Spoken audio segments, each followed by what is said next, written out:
Hai guys, apa kabar kalian semuanya? Welcome back to my channel with me Mel.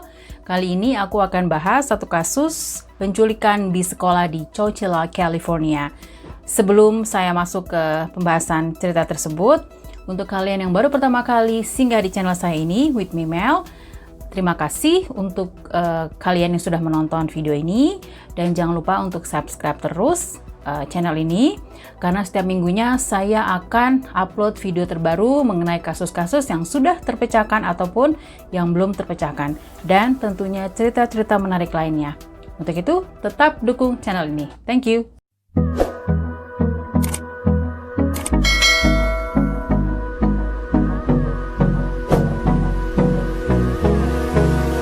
Oke, kita mulai saja ceritanya.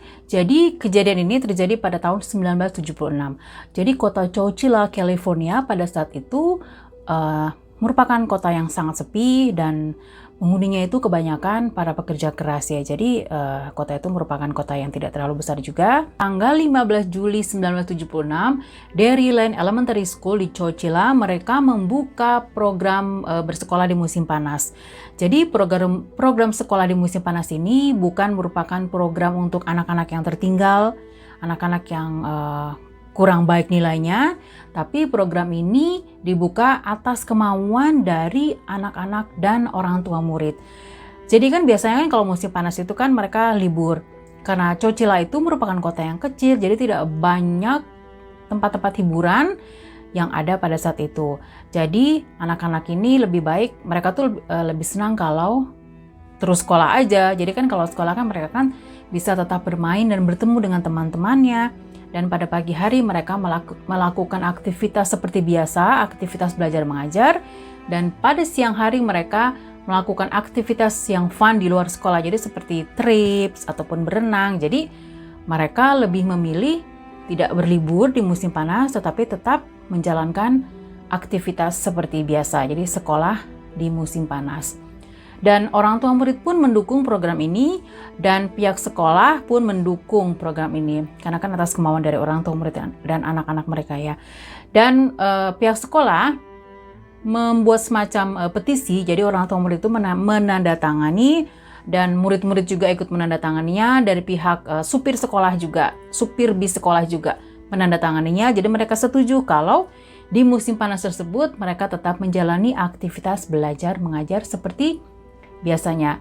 Orang tua juga sangat senang ya, karena kan kebanyakan dari penghuni di Chowchilla itu kan merupakan para pekerja keras. Jadi mereka kan setidaknya dari pihak sekolah itu bisa memantau terus anak-anaknya pada saat berlibur di musim panas. Jadi mereka tidak khawatir ya. Jadi teman guru-gurunya juga memantau mereka. Jadi mereka setidaknya tidak melakukan masalah yang tidak terpantau oleh orang tua mereka pada saat mereka bekerja. Ed Ray merupakan supir bis sekolah dan dia berusia 56 tahun. Dia juga merupakan seorang petani di lingkungan yang tidak jauh dari sekolah tersebut. Orang-orang sudah sangat mengenal Ed karena dia dibesarkan di Chowchilla. Dan kebanyakan murid-murid di bis sekolah yang dikendarai oleh Ed adalah cucu-cucu dari teman-teman sekolahnya si Ed. Ed sangat menyukai pekerjaannya sebagai supir bis sekolah. Jadi Ed sudah bekerja sebagai supir bis selama 30 tahun. Dia juga dikenal sangat aktif di lingkungan tempat dia tinggal dan lingkungan sekolahnya. Dia tuh seharusnya sudah pensiun ya, tapi karena si Ed ini masih semangat untuk bekerja, jadi Ed masih bekerja sebagai supir bis sekolah pada saat itu. Pada tanggal 15 Juli, tepatnya jam 3.45 PM, tugas Ed itu menuju ke Chowchilla Fairground, itu merupakan kolam renang gitu. Jadi dia menjemput anak-anak pada saat setelah berenang. Dan seperti yang aku bilang tadi kan ya, jadi anak-anak ini kan kalau pada pagi hari mereka kan aktivitasnya kan belajar mengajar seperti biasa ya. Dan pada sore hari atau pada siang hari mereka melakukan aktivitas di luar sekolah, dan salah satunya berenang. Jadi pada saat itu Ed memiliki 4 tempat pemberhentian di sekolah, dan Ed itu selalu on time. Jadi pada saat dari kolam renang menuju tempat pemberhentian school bus yang pertama, lancar-lancar saja. Jadi dia ngedrop anak-anak yang berhenti di tempat pemberhentian yang pertama. Terus di tempat pemberhentian yang kedua juga lancar-lancar saja, demikian juga dengan tempat pemberhentian yang ketiga. Lancar-lancar saja. Jadi anak-anak di drop di tempat pemberhentian tersebut dan orang tuanya juga sudah menunggu mereka di halte itu dan mereka pulang. Dan di tempat pemberhentian yang terakhir, yang keempat, masih ada 26 anak-anak yang tersisa. Jadi pada saat telat 30 menit, jadi orang tua murid beranggapan, oh mungkin karena telat ya. Karena kan selama ini juga Ed itu tidak pernah telat, jadi mereka sebenarnya sih udah agak-agak curiga juga. Tapi mereka beranggapan, oh mungkin telat ya. Dan setelah lebih dari 1 jam mereka menunggu dan school bus itu tidak datang, orang tua sudah mulai panik dan orang tua juga sudah mulai mengecek kesana kesini gitu. Maksudnya apakah ada tanda-tanda school bus akan datang. Dan ternyata tidak, sampai akhirnya pada jam 7 malam pun school bus belum datang juga. Dan orang tua murid sudah mulai panik dan mereka langsung menghubungi pihak sekolah. Kenapa? Maksudnya apakah ada kabar dari Ed kalau Ed itu mengalami keterlambatan ataupun mengalami kerusakan school busnya. Dan pihak sekolah pun tidak mendapatkan informasi apapun dari Ed tentang keterlambatan tersebut. Dan akhirnya pihak sekolah dan orang tua murid melaporkan kejadian ini ke pihak kepolisian. Dan pihak kepolisian langsung mengecek rute di mana si Ed itu berangkat dari kolam renang menuju tempat pemberhentian pertama, tempat pemberhentian kedua, dan tempat pemberhentian ketiga. Dan sebenarnya jarak dari tempat pemberhentian ketiga dan tempat pemberhentian keempat itu tidak terlalu jauh ya. Jadi polisi itu menduga apakah di antara tempat pemberhentian ketiga dan keempat Ed mengalami kerusakan atau mogok atau gimana. Jadi polisi melacak itu, tapi mereka tidak menemukan ada school bus di antara tempat pemberhentian ketiga dan keempat. Pastinya lah orang tua sudah mulai panik ya, dan mereka pun langsung beranggapan apa jangan-jangan si Ed ini menculik anak-anak mereka. Jadi apa selama ini Ed itu sebenarnya bukan merupakan orang yang baik. Jadi mereka sudah mulai beranggapan seperti itu, dan mereka pun menghubungi istrinya Ed yang bernama Odessa. Dan Odessa ini yakin gitu loh kalau si Ed ini bukan merupakan orang yang tidak baik. Dan istrinya juga yakin kalau si Ed itu tidak melakukan penculikan terhadap anak-anak mereka. Polisi beserta FBI mengerahkan helikopter untuk mencari keberadaan school bus tersebut. Jadi kan kalau dari helikopter itu kan bisa melihat, memantau dari atas, lebih jelas gitu ya keberadaan school bus tersebut. Dan benar saja mereka menemukan school bus ada di tempat kayak lapang besar gitu. Dan banyak pohon-pohon yang rimbun dan ada juga sungai. Sungai itu sudah kering ya, jadi sudah tidak ada airnya lagi, dan ada dong school bus itu parkir di situ dan terhalang oleh pohon-pohon yang rindang. Mereka pun langsung mengecek school bus tersebut. Jadi sepertinya school bus itu tidak mengalami kecelakaan, jadi kayak seperti parkir begitu aja gitu loh. Jadi kayak nggak ada tanda-tanda kecelakaan, tanda-tanda atau kerusakan. Dan mereka pun mengecek di dalam school bus tersebut apakah ada tanda-tanda anak-anak atau si Ed dari school bus tersebut. Dan pada saat mereka mengecek, jadi di dalamnya itu tidak ada tanda-tanda seperti kejahatan ataupun ada tanda-tanda bercak darah ataupun tanda-tanda kekerasan gitu. Jadi school busnya tuh ya seperti normal school bus parkir seperti biasa aja, tapi anak-anak dan Ednya tidak ada. Dan mereka pun semakin khawatir dengan keberadaan anak-anak serta supir school bus itu. Dan di sekitar area tersebut, polisi menemukan ada baju renang, handuk, ada tas juga, dan mereka juga menemukan ada trek dari ban mobil, dari mobil van gitu ya. Dan mereka pun semakin khawatir karena mereka yakin kalau anak-anak mereka ini diculik dan mereka ini dimasukkan ke dalam satu mobil van. Dan anehnya lagi mereka tidak menemukan jejak kaki anak-anak. Jadi mereka sepertinya akhirnya polisi beranggapan kalau anak-anak ini digendong langsung dimasukin ke dalam van, digendong dimasukin ke dalam van satu-satu. Jadi mereka tidak menapak gitu. Jadi tidak ada jejak kakinya anak-anak. Jadi mereka beranggapan semakin kuat ya kalau Ed itu sebagai pelaku penculikan anak-anak mereka. Dan ada juga yang beranggapan kalau ini pelakunya adalah Zodiac Killer. Jadi pada tahun 1969 ada satu pelaku pembunuhan itu yang sangat sadis ya. Dan mereka tuh menamainya dengan Zodiac Killer. Jadi ada satu pernyataan dari Zodiac Killer yang kurang lebih seperti ini. Ini zodiak. Saya pembunuh pengendara taksi tadi malam di daerah Washington Street dan Maple Street. Untuk membuktikan ini ada bercak darah di pakaian tersebut, dan saya juga orang yang sama yang melakukan pembunuhan di North Bay area. Polisi San Francisco harusnya sudah menangkap saya tadi malam kalau mereka mencari dengan baik di sekitar taman. Bukannya malah mencari kesana kesini dengan menggunakan motor yang berisik, dan seharusnya juga mereka parkir aja di taman tersebut sambil diem, quiet gitu ya. Jadi nggak usah rame-rame ya, padahal saya ada di situ. Nyeleneh banget ya nih si killer ini. Anak-anak sekolah adalah target yang bagus. Tembak aja ban depan school bus dan culik aja anak-anak sekolah tersebut. Jadi kira-kira seperti itu ya pernyataan si Zodiac Killer.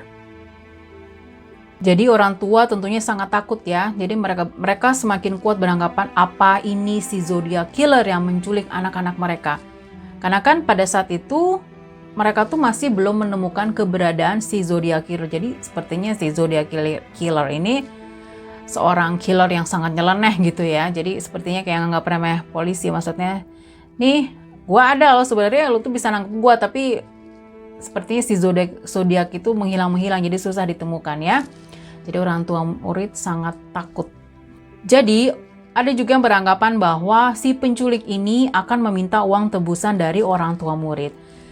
Tapi ada juga beranggapan kalau mungkin saja tidak benar, karena kan orang tua murid ini kan bukan berasal dari orang kaya. Dan mereka pun juga hanya seperti kayak petani biasa, dan mereka juga kebanyakan bekerja di semacam kayak peternakan gitu. Jadi bukan bekerja sebagai seorang pengusaha ataupun keluarga yang kaya. Jadi mereka ada juga yang beranggapan bukan meminta tebusan.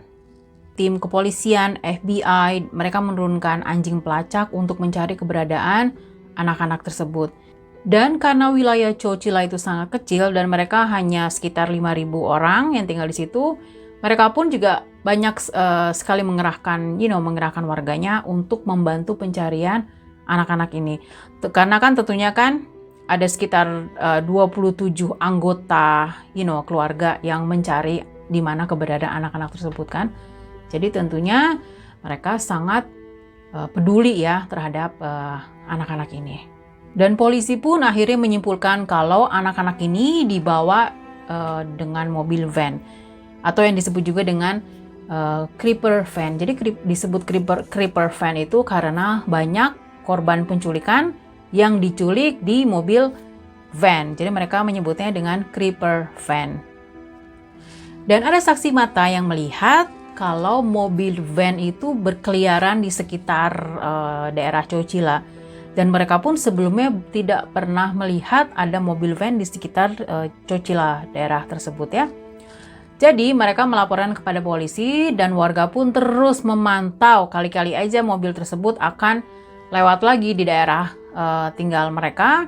Dan polisi juga memantau Bank Amerika. Jadi Bank Amerika itu di mana Ed, jadi supir school bus tersebut, memiliki account di Bank Amerika. Jadi mereka ya jaga-jaga gitu loh. Maksudnya kalau benar si Ed itu pelakunya dan Ed meminta uang tebusan kepada orang tua murid ini, dan pastinya kan akan terlihat ya transaksi di bank tersebut kan. Jadi polisi juga memantau transaksi yang ada di account-nya si Ed. Jadi banyak spekulasi dan kecurigaan mengenai kasus ini. Jadi di dalam school bus tersebut ada 19 anak laki-laki dan 7 anak perempuan. Dan Ed sebagai supir school busnya. Adapun mereka adalah anak laki-laki berusia 11 tahun yang bernama Jeff Brown dan adik perempuannya yang berumur 9 tahun, Robert Gonzalez, dan adik laki-lakinya. Selanjutnya ada Judy Reynolds umur 13 tahun dan adik perempuannya Rebecca yang berumur 19 tahun. Selanjutnya ada Linda Correjo dan 3 saudara perempuannya yang juga menghilang, yaitu Larry Park, Jennifer Hyde, dan Barbara Parker. Serta ada Johnny Medrano, Angie Robinson, dan Darlene Neal yang berusia 10 tahun. Sherry Hensley berumur 7 tahun. Dan adapun orang tua Sherry Hensley ini, mereka bermalam di kantor polisi karena mereka tetap mau menunggu kabar gitu loh kemana anak-anak mereka. Dan akhirnya pihak para orang tua pun mereka ada ide gitu loh, bagaimana kalau kita umumkan saja melalui media-media kalau kita sebagai orang tua murid akan membayar uang tebusan kepada si penculik ini dengan catatan anak-anaknya itu dikembalikan dengan selamat. Jadi mereka tuh seperti kayak yang mau memancing untuk si penculiknya itu keluar ya. Jadi pada saat itu polisi juga sudah bersiap-siap. Dan benar saja setelah pihak media menyiarkan pernyataan dari orang tua murid tersebut, ada sebuah telepon yang datang ke kantor polisi, di mana telepon itu berasal dari salah satu penculik anak-anak ini. Jadi seperti yang saya bilang tadi sebelumnya, benar saja kalau ada salah satu dari penculik ini telepon ke polisi tepatnya pada hari Jumat jam 4 pagi. Dan setelah polisi melacak keberadaan mereka ini, dan ternyata orang ini nih yang telepon polisi itu ada sekitar 100 miles dan tepatnya di Livermore. Jadi itu merupakan daerah pertambangan begitu. Dan si penculik itu bilang kepada polisi kalau anak-anak itu ada bersama si penculik itu, dan dia juga bilang kalau anak-anak itu dalam keadaan baik-baik saja. Dan polisi pun langsung melacak keberadaan si penculik ini. Jadi yang terjadi seperti ini ya. Jadi pada saat si Ed menuju ke tempat pemberhentian yang terakhir nomor 4, jadi Ed ini sebenarnya diikuti oleh 2 mobil Vans. Jadi ada satu di belakang school bus dan satu lagi di depan school bus. Jadi yang ada di depan school bus ini tiba-tiba berhenti dan meminta tolong kepada si Ed. Jadi si cowok ini nih pura-pura minta tolong, dan pada saat si Ed turun dari school bus berusaha untuk menolong si cowok ini yang berhenti ini, dan ada 2 cowok lagi naik ke school bus, masuk ke dalam school bus dengan bersenjata. Mereka mengancam anak-anak untuk diam, untuk tidak panik, dan saat itu juga Ed langsung ditodong dengan senjata untuk kembali ke school bus dan mengendarai school bus berdasarkan instruksi yang disuruh oleh si penculik ini untuk ke satu wilayah yang ditentukan oleh mereka. Pada saat mereka tiba di tempat yang ditentukan oleh si penculik itu, jadi penculik ini menyuruh anak-anak masuk ke dalam mobil van tersebut, dan mereka pun juga pasti sangat panik ya. Jadi di dalam mobil van itu sangat gelap karena semuanya sudah dicat. Jadi anak-anak tuh tidak bisa melihat keluar. Jadi tidak ada jendela juga, jadi tidak ada sirkulasi begitu. Jadi mereka juga tentunya kan sangat panik. Jadi banyak anak-anak yang muntah, yang buang air kecil juga di dalam van tersebut karena mereka panik ya. Dan banyak juga mereka yang pastinya menangis, berteriak, dan mereka juga tidak tahu apa yang akan terjadi selanjutnya karena kan semuanya tuh nggak kelihatan apa-apa dari dalam. Jadi mereka nggak tahu ada di mana mereka pada saat itu. Dan mereka dibawa ke satu tempat yang jaraknya itu 11 jam. Bayangin aja ya, dalam keadaan tertutup, tidak ada sirkulasi, panas, dalam keadaan panik, dalam keadaan takut, pastinya juga capek, lapar, aus gitu ya. Dan mereka juga tidak bisa berbuat apa-apa, dan mereka harus berkendara selama 11 jam jauhnya. Dan anak-anak yang usianya lebih besar, mereka berusaha untuk menenangkan anak-anak tersebut ya. Jadi mereka ada yang seperti kayak yang nyanyi, tapi tetap aja ya, maksudnya mereka kan juga biar dihibur, mereka juga pastinya masih panik ya. Setelah 11 jam mereka berkendara, akhirnya mereka tiba di salah satu wilayah, dan mereka pun dipaksa dong untuk masuk ke dalam kayak ada lubang besar gitu. Jadi seperti kayak yang mau dikubur hidup-hidup gitu. Jadi di dalam posisinya tuh ada di dalam tanah. Jadi di dalam tanah itu mereka kayak menyediakan satu kayak ruangan gitu, dan tentunya tidak ada ventilasinya ya, tidak ada sirkulasinya gitu. Jadi mereka dipaksa untuk masuk ke dalam tempat tersebut yang sudah disediakan tangga ya. Dan ruangan itu pun tentunya sangat gelap ya. Tapi untungnya si Ed pada saat itu dia bawa senter. Jadi dia selalu standby membawa senter ya. Jadi mereka hanya mengandalkan senter yang dibawa si Ed. Dan anak-anakmu mulai ketakutan, mulai nangis, dan anak-anak yang berumur lebih tua. Jadi mereka pun berusaha untuk menghibur dengan cara menyanyi, bercerita. Tapi untungnya mereka disediakan makanan. Meskipun mereka disediakan makanan, tapi makanan itu sangat minim. Jadi makanan yang sangat minim itu harus di-share, dibagi dengan 27 orang.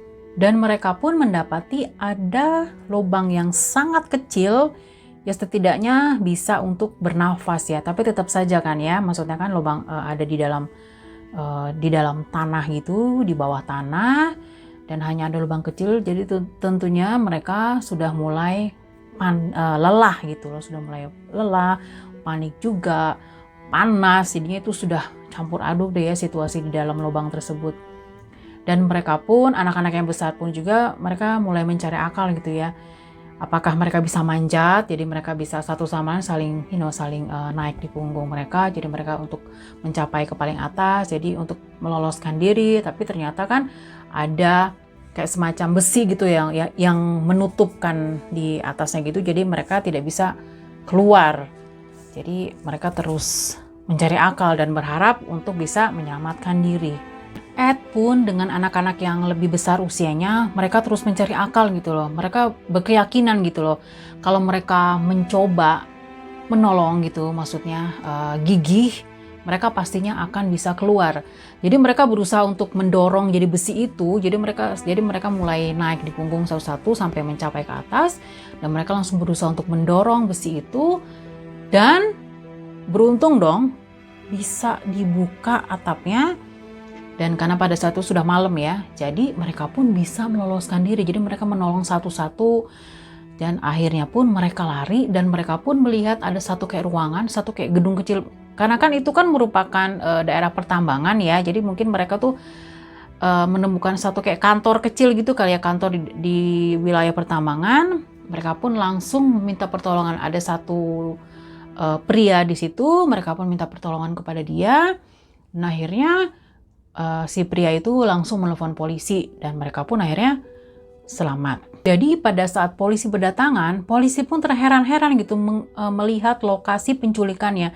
Jadi mereka terheran siapa yang membangun ruangan gitu di bawah tanah, dan mereka pun mulai mencurigai anak dari pemilik pertambangan itu yang bernama Frederick Neil yang berusia 24 tahun. Jadi adapun polisi mencurigai Frederick dan kedua teman yang bernama James dan adiknya James yang bernama Richard, karena mereka tuh baru saja dibebaskan dari penjara atas kasus pencurian. Tentunya polisi langsung mendatangi kediamannya si Fred, dan pada saat itu Fred tidak ada di rumah.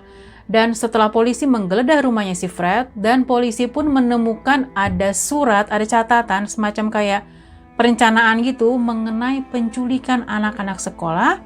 Jadi polisi menemukan catatan mengenai penculikan itu sangat detail ya. Di situ tertulis secara detail rencana-rencananya. Terus juga ada satu rencana untuk meminta uang tebusan kepada orang tua murid ini sebanyak $5 juta.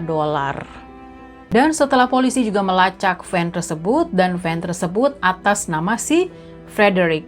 Jadi sebenarnya mereka ini berasal dari keluarga yang kaya gitu loh. Jadi orang tua Frederick ini memiliki dua usaha. Jadi yang pertama usaha pertambangan dan usaha yang lainnya. Dan kedua tersangka lainnya yang merupakan adik kakak itu juga mereka berasal dari keluarga yang sangat kaya. Jadi orang tuanya itu merupakan dokter. Dan semenjak kecil mereka ini dibiasakan dimanja gitu loh oleh keluarganya, karena kan mereka keluarga yang berada. Dan mereka pun tidak pernah diajarkan untuk bekerja keras.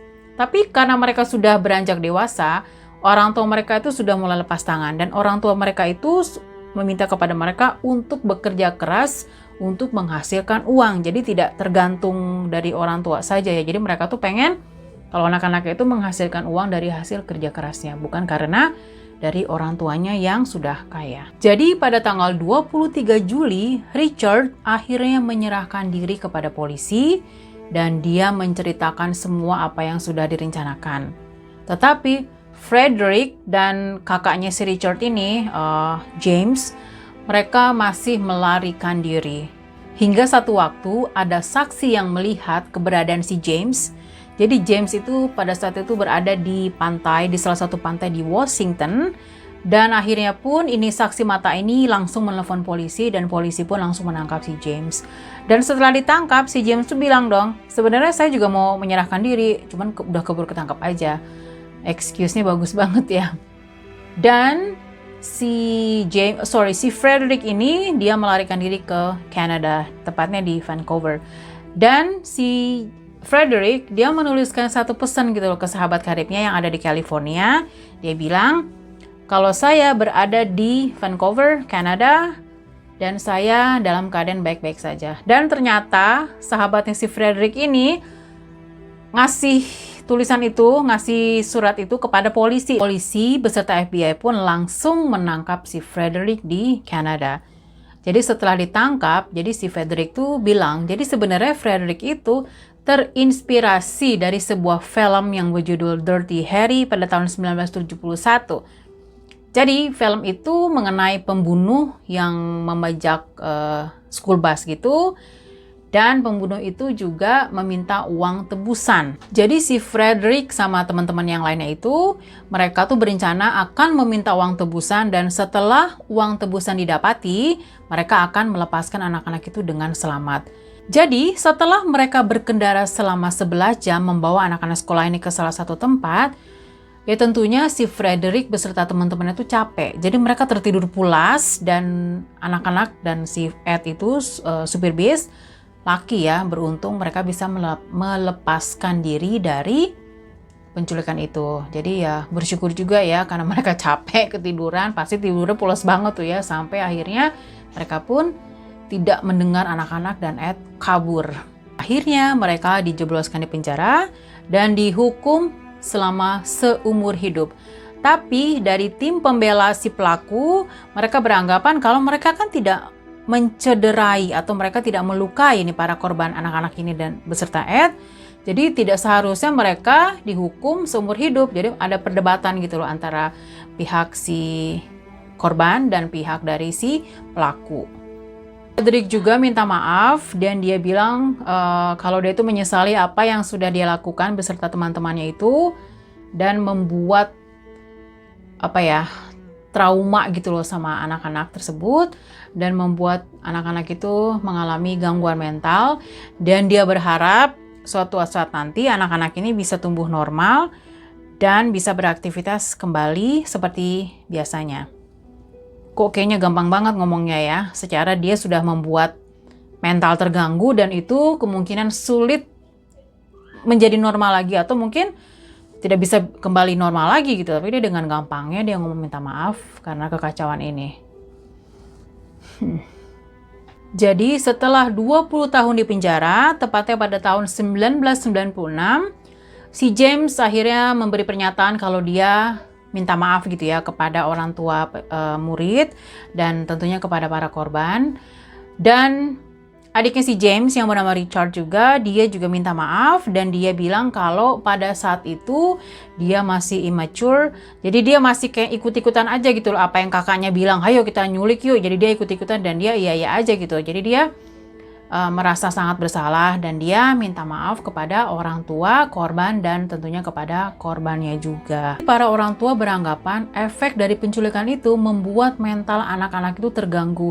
Jadi mereka sepertinya menjadi seorang yang panikan, gelisah, mereka juga sepertinya ketakutan dalam segala hal, mereka pun tidak mau lagi melakukan aktivitas secara bebas gitu. Jadi mereka seperti kayak yang mengurung diri, ketakutan mau menjalani apapun aktivitas di luar rumah. Jadinya memang mentalnya itu sangat-sangat terganggu. Dan setelah 36 tahun di penjara, akhirnya pada tahun 2012 Richard dibebaskan dan Richard tinggal bersama dengan ibunya. Dan 3 tahun setelah Richard dibebaskan, kakaknya Richard, James juga dibebaskan dan James meneruskan studinya sebagai seorang arsitektur. Dan Frederick tidak dibebaskan karena selama di penjara Frederick itu tidak menjadi contoh yang baik. Dia pun diam-diam melakukan usaha bisnis gitu di dalam penjara dan dia pun juga menyelundupkan cell phone dari luar Dan cellphone itu berisikan foto-foto anak-anak yang berbau seksual. Setelah anak-anak dikembalikan kepada orang tuanya, dari ada salah satu klub gitu yang mereka namakan Lions Club. Jadi mereka memberikan satu kejutan gitu kepada anak-anak ini untuk berlibur secara gratis ke Disneyland. Tahun 2016, anak-anak yang pernah menjadi korban penculikan ini mereka sudah beranjak dewasa dan mereka pun menuntut kembali kepada si Frederick. Karena sebagian dari mereka tuh masih mengalami seperti kayak yang mentalnya itu terganggu ya, karena ketakutan yang berlebihan, mereka juga masih mengalami kegelisahan, jadi masih trauma ya. Dan dari pihak si Frederick pun bilang kalau selama diculik mereka tidak disakiti kok secara fisik. Dari pihak Frederick berdalih kalau selama diculik mereka tidak mengalami kekerasan fisik, jadi mereka tidak seharusnya menuntut. Tapi si Frederick lupa ya, maksudnya kan tidak hanya kekerasan fisik saja kan, kekerasan mental itu kan yang mereka rasakan ini kan tentunya mungkin permanen ya. Jadi memang sangat disayangkan ya. Jadi sangat disayangkan aja pernyataan si Frederick ya. Dan pada tahun 2012, Ed yang merupakan supir bis sekolah meninggal di usia 91 tahun. Jadi Ed itu mendapatkan gelar hero pahlawan karena Ed juga turut membantu melindungi anak-anak pada saat diculik. Dan Ed ini kan selama ini kan memang menjadi seorang yang baik gitu loh. Maksudnya dia setia menjadi supir bis untuk anak-anak sekolah ini. Dan anak-anak yang survive dari penculikan ini, mereka juga menghadiri pemakamannya Ed dan mereka tentunya sangat bersedih dengan kepergian Ed. Jadi setiap tanggal 26 Februari di Chowchilla, mereka merayakan hari Edward's, Race, dan Children's Day.